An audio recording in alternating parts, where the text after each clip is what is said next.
ఈరోజు దేవుని వాక్యము. క్రీస్తు యేసునందు మహిమలో మీ ప్రతి అవసరమును తీర్చును. ఫిలిప్పీ 4వ అధ్యాయము 19వ వచనము. వినుట వలన విశ్వాసము కలుగుతున్నది అని చెప్పి పరిశుద్ధ వాక్యము ద్వారా పరిశుద్ధాత్మ ప్రభుల వారు మనకు జ్ఞాపకం చేస్తూ ఉన్నారు. అయితే మనము ఏమి వినాలి అని ఆలోచన చేస్తున్నట్లయితే దేవుని మాట వినాలి. దేవుని మాట వింటే మనకు ప్రయోజనం ఏమిటి అని మనము సందేహిస్తున్నట్లయితే దేవుని మాట మనము వింటే దేవుని మాటలో శక్తి ఉన్నది. దేవుని మాట మనము వింటే దేవుని మాటలో గొప్ప ఆదరణ ఉన్నదట. దేవుని మాట మనము వింటే దేవుని మాటలో జీవము ఉన్నదట. జీవము కలిగించు దేవుని మాట, ఆదరణ కలిగించు దేవుని మాట, శక్తి కలిగించు దేవుని మాటను మనము వినగలిగినట్లయితే విశ్వాసత జీవితంలో గొప్ప శక్తిని, గొప్ప ఆదరణను, గొప్ప జీవమును దేవుడు మనకు అనుగ్రహిస్తాను అని చెప్పి పరిశుద్ధ గ్రంథము ద్వారా పరిశుద్ధాత్మ ప్రభుల వారు మనకు తెలియచేస్తూ ఉన్నారు. ఈ దిన వాక్యము ద్వారా పరిశుద్ధాత్మ ప్రభుల వారు మనతో మాట్లాడుతూ ఉన్నారు. దేవుని మాటను నీవు వినగలిగినట్లయితే దేవుడు తన ఐశ్వర్యము చెప్పున క్రీస్తు యేసునందు మహిమలో మీ ప్రతి అవసరమును తీర్చును అంటూ ఉన్నాడు. దేవుని మాట మనము వినగలిగినట్లయితే దేవుడు తన ఐశ్వర్యము చెప్పున యేసుక్రీస్తునందు తన మహిమలో మన ప్రతి అవసరతను తీరుస్తాడట. దేవుడు అవసరమును తీర్చువాడట.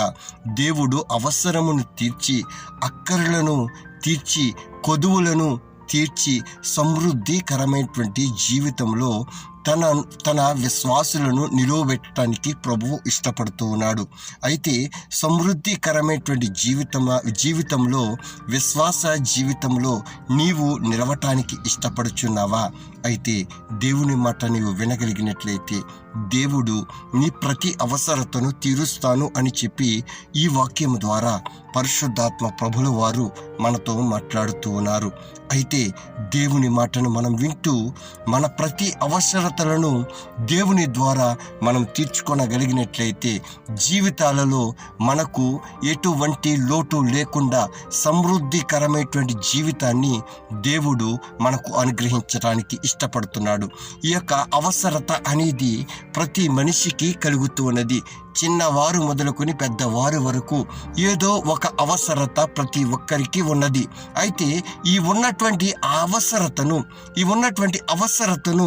మనము దేవుని మాటను మనం విని దేవుని చెంత మన అవసరతలను పెట్టగలిగినట్లయితే దేవుడు మన అవసరతను చూచి దేవుడు మనకు సహాయము చేయటానికి ఇష్టపడుతున్నాడట. పరిశుద్ధ గ్రంథంలో పాత నిబంధనలో, క్రొత్త నిబంధనలో భక్తులు కూడా వారికి ఎన్నో అవసరతలు కలిగినప్పుడు వారు దేవుని చెంతకు వెళ్ళి వారి అవసరతలను దేవుని సన్నిధిలో పెట్టినట్లుగా మనము చూడగలుగుతున్నాం. మనము కూడా దేవుని మాటలను వినుచున్న మనము కూడా మనకు ఏదైనా అవసరతలు కలిగి ఉన్నప్పుడు మన అవసరతలను మనము దేవుని చెంతకు వెళ్ళి దేవుని చెంత మనము పెట్టగలిగినట్లయితే దేవుడు నీ అవసరతను తీర్చటానికి ఇష్టపడుతున్నాడు. దేవుడు శక్తి కలిగిన వాడు. ఆయన మన అవసరతలను ఎటువంటి అవసరమైనా కానీ దేవుడు తీర్చగల సమర్థుడు అని చెప్పి మనము తెలుసుకోవాలి అని చెప్పి ప్రేమతో తెలియచేస్తున్నాను. ఈ దినాన్ని నీకు విద్యలో అవసరత కలిగి ఉన్నదా? లేకుంటే ఉద్యోగంలో నీకు అవసరత కలిగి ఉన్నదా? లేకుంటే గృహ నిర్మాణంలో అవసరత కలిగి ఉన్నదా? లేకుంటే ఇతరితర వాటిలో నీకు అవసరత కలిగి ఉన్నదా? ఏ విషయములో, ఏ సందర్భంలో, ఏ పరిస్థితిలో నీ అవసరత అయినా కానీ నీవు దేవుని మాటను విని నీవు దేవుని చెంతకు చేరగలిగినట్లయితే నీవు నీ అవసరతను దేవుని చెంత నీవు పెట్టగలిగినట్లయితే దేవుడు నీ అవసరతను తీర్చడానికి దేవుడు ఇష్టపడుతున్నాడు. అయితే ఇంతవరకు దేవుని చెంతకు నువ్వు చేరలేక నీ అవసరతలను తీర్చుకొనలేక అవసరత కలిగిన జీవితాలలో, ఇబ్బందికరమైనటువంటి జీవితాలలో నీవు జీవిస్తున్నావా? అయితే ఈ దినాన్ని పరిశుద్ధాత్మ ప్రభుల వారి ద్వారా ప్రభువు మనతో మాట్లాడుతున్నారు. నీ అవసరతను తీర్చువాడను నేనున్నాను, నీ అవసరతను తీర్చువాడను నేనున్నాను, నీ అవసరతను తీర్చుటకు శక్తి కలిగిన వాడను నేనున్నాను. నా యొద్దకు నీవు రా, నీ అవసరత నా యొద్ద పెట్టు. నీ అవసరతను నా యొద్ద నీవు పెట్టగలిగినట్లయితే నీ అవసరతను తీర్చటానికి నేను ఇష్టపడుతూ ఉన్నాను. అయితే మనం ఇంతవరకు దేవుని చెంతకు చేరలేదేమో. దేవుడు పిలుస్తూ ఉన్నాడు ఈ దినాన్ని. దేవుని చెంతకు మనం చేరి దేవుని మాటలను మనం వింటూ దేవుని శక్తిని మనం పొందుకుని, దేవుని ఆదరణను మనం పొందుకుని, దేవుని జీవమును మనం పొందుకుని, మనకేమైనా అవసరతలు మనకున్నట్లయితే మన అవసరతలను దేవుని చెంత పెట్టగలిగినట్లయితే ఈ దినమున దేవుడు మన అవసరతలన్నిటినీ తీర్చటానికి ప్రభు ఇష్టపడుతున్నాడు. అయితే ఈ మాటలు వినుచున్న మనమందరము కూడా క్రీస్తు యేసునందు మహిమలో మన ప్రతి అవసరతలను తీర్చుకున్నటకు ఇష్టపడుతున్నామా? అయితే దేవుని చెంతకు మనం వెళ్దాం. దేవుని యొద్ద, దేవుని చెంత మన అవసరతను పెడదాం.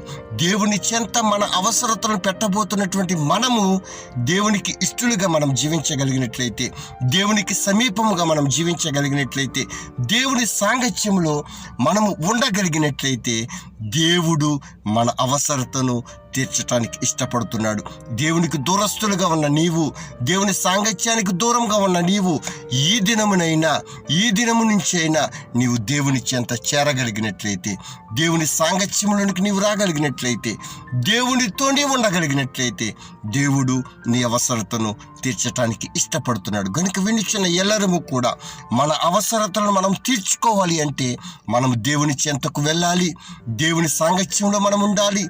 దేవునితో మనం ఉండగలిగినట్లయితే మనము పెట్టబోతున్నటువంటి మన అవసరతలను దేవుడు తీర్చడానికి ఇష్టపడుతున్నాడు. మన అవసరతలను తీర్చు శక్తి కలిగినటువంటి దేవుడు మనము విశ్వసిస్తున్నటువంటి దేవుడు కాబట్టి ఆ దేవుని పైన మనం విశ్వాసం పెట్టుకుని దేవునిలోనే మనం నిలిచి దేవుని సాంగత్యంలోనే సాగుచు దేవునికి మహిమార్థంగా మనం సాగిపోవాలి అని చెప్పి తెలియజేస్తూ దేవుడు ఈ కొద్ది మాటలను మన వెనుకిడిలో దీవించి ఈ వాక్య ఫలమును మన జీవితాలలో ఫలింపచేయును గాక. Praise the Lord. ఆమేన్.